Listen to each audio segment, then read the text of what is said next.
Representatives from nearly 200 countries agreed at the COP28 climate summit on Wednesday to begin reducing global consumption of fossil fuels to avert the worst of climate change. It's the first of its kind deal signaling the eventual end of the oil age. This has the potential to be the beginning of a new era, the post-fossil era. Let's celebrate this. Europe is at the forefront of it, investing in clean and homegrown energy for all. This is the right direction of travel. EU Commission President Ursula von der Leyen, there are nations that think COP did not go far enough.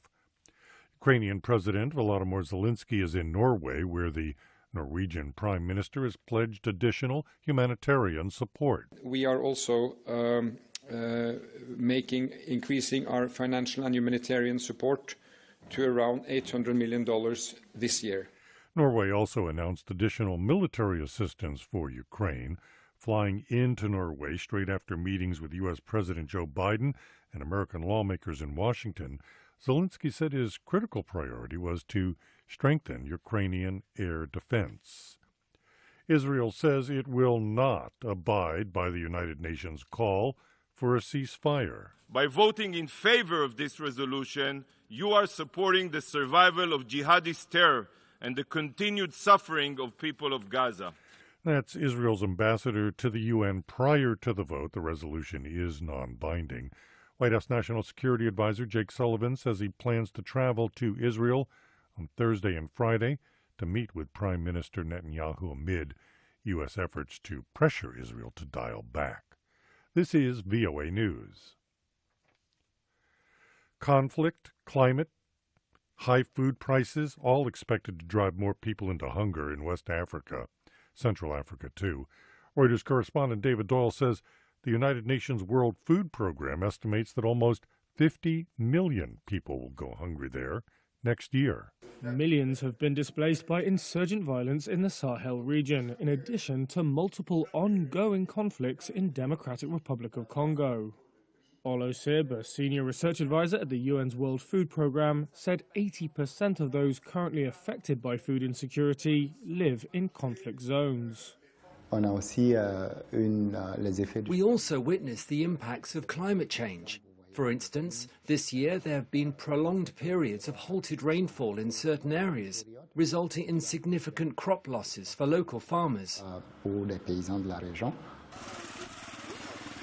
A WFP regional security analysis said more than 2 out of 3 households in West and Central Africa cannot afford healthy diets. Reuters correspondent David Doyle, who says the situation could deteriorate further in certain areas as over 2.6 million people were at risk of falling into famine.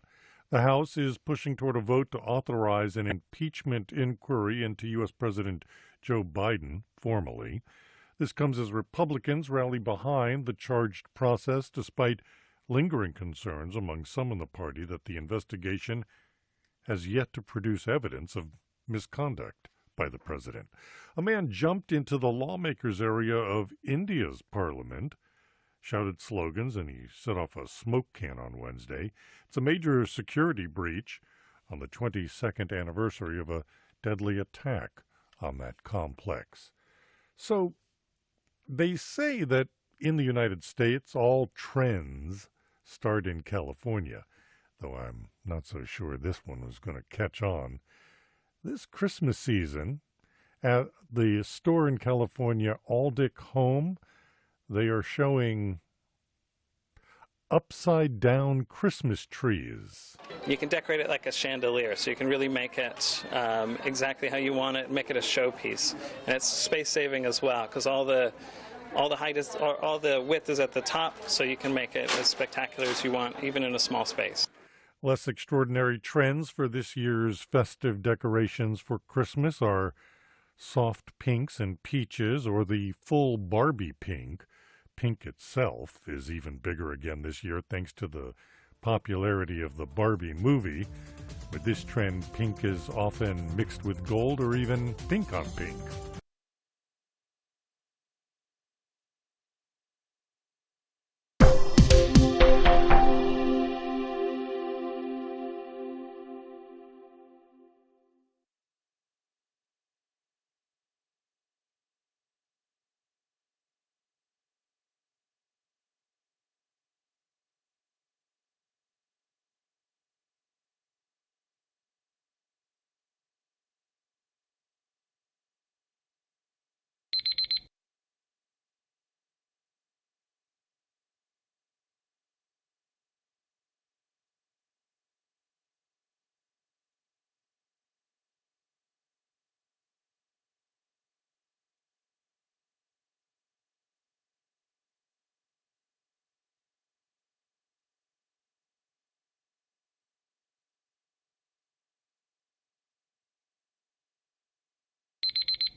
Thank you for watching.